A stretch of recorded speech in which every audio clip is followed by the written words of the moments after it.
Do you believe in any limitations on abortion, whether it's the third trimester or up until even the final months, 9 months? The way I think I can best express this is that I trust women. Mayor Adams, do you think there should be any limitation on abortions? No, I do not. Should there be any limits on abortions? You know, I'm going to put it this way. I think that the woman who is most affected should be at the heart of this. There is no outcome that I would support.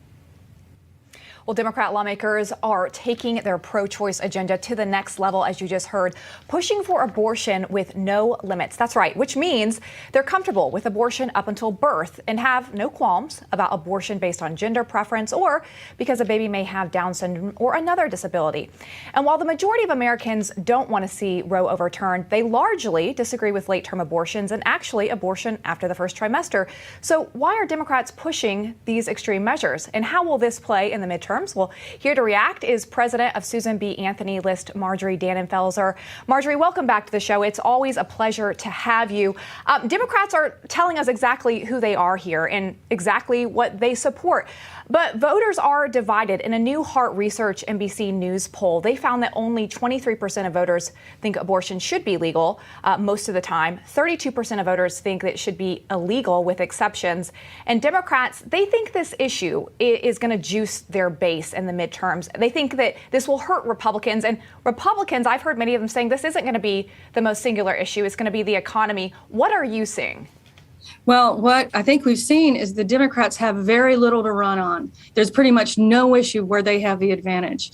And they see, and I think they're wrong, but let them go ahead, that Roe versus Wade being overturned is going to be to their great advantage. They even said on the day of that leak, the DCCC announced that this would be the choice for the election, what happens after Roe versus Wade. So to run on that only means that they are setting up a contrast that you really love in politics, and that is an extreme on their end and a consensus opinion on our own. Just like you just showed, what happens when Roe was overturned is it just returns this to the states and to every elected representative, which is where it should have been in the beginning. And that means they hash it out, they argue it out, and every state has its own law. There could be a federal one as well, but it means that democracy works, contrasted with what they want, which is every single abortion up until the end paid for by you and me. That's a contrast that clearly runs our way. Every election since 2014 has been a solid advantage for the pro-life candidate, and this time looks to be one of the most spectacular margins for them because of the way this is all getting set up. So the same Hart Research NBC News poll found that abortion was the top single issue that is so important to voters that they would actually vote or against for a candidate because of abortion. So who does this energize at the end of the day? Does it energize suburban women? Because that's the swing vote most of the time for Republicans. We know that it does energize the youth vote, but most times those people aren't voting Republican. So is this something that suburban women care about? Yeah, it is. And frankly, it energizes people who care. Suburban women and most Americans, women more than men, in fact, see that middle ground, that wide middle that I like to call it, which is basically we don't want the extreme on their end.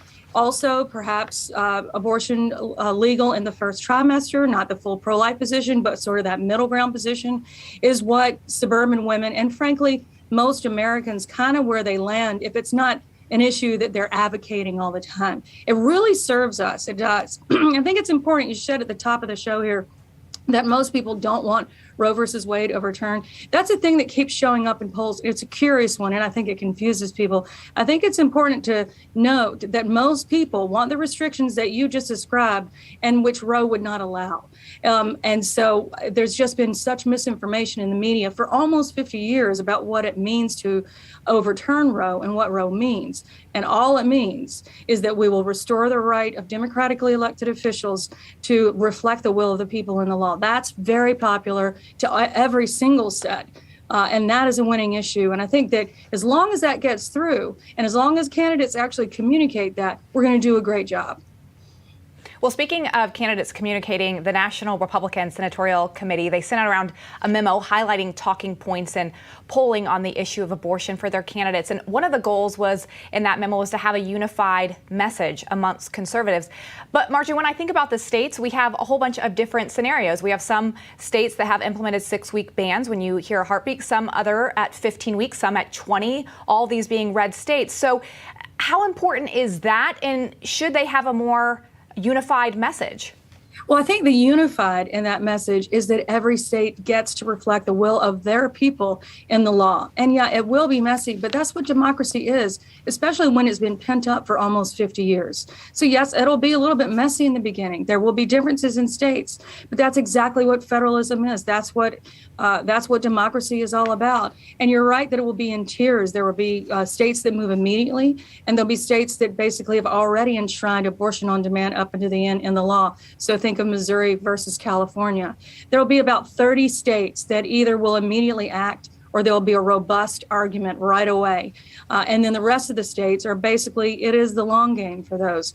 That unified message, I agree, is valuable, incredibly valuable up until forever, but certainly up until election day, this midterm. And it must focus on the humanity of the child. Let the democratic process bear out. We focus on the needs of women and children all over the country, the pro-life movement, and everyone does and should and will continue to. And the extremism of the other side contrasted with the reasonableness and the consensus on our own. Before we let you go, I do want to ask you this, because one of the most interesting things about Roe being overturned is people are having to have a very in-depth discussion of when is abortion okay. And we had Trafalgar do some exclusive polling for us asking that question. And I want to pull out one of those aspects of it is, when is it okay to have abortion? Many people say rape and incest is one thing for them that they're not clear on if that is the scenario. 24% say it's okay at that point. That's a pretty low number. We have states, though, like Oklahoma, Arizona, Florida, that have no provision for rape or incest in their bills that they have in place right now. Where do you see this debate going, and how should Republicans be approaching that? Don't have much time left here with you. Well, I think that everyone's conscience will be borne out. It'll be borne out in the debate. They'll discuss it. Every pregnancy has two people that need taken care of. Different states will have different views, and that's okay. I think where the unified message is that we are allowed to make sure that our will makes its way into the law and focus on the humanity of the child and love the woman who is carrying that child. Such an important message. Marjorie Dannenfelser, thank you for what you do at SBA List, and thank you for being here with us. Thanks so much for having me.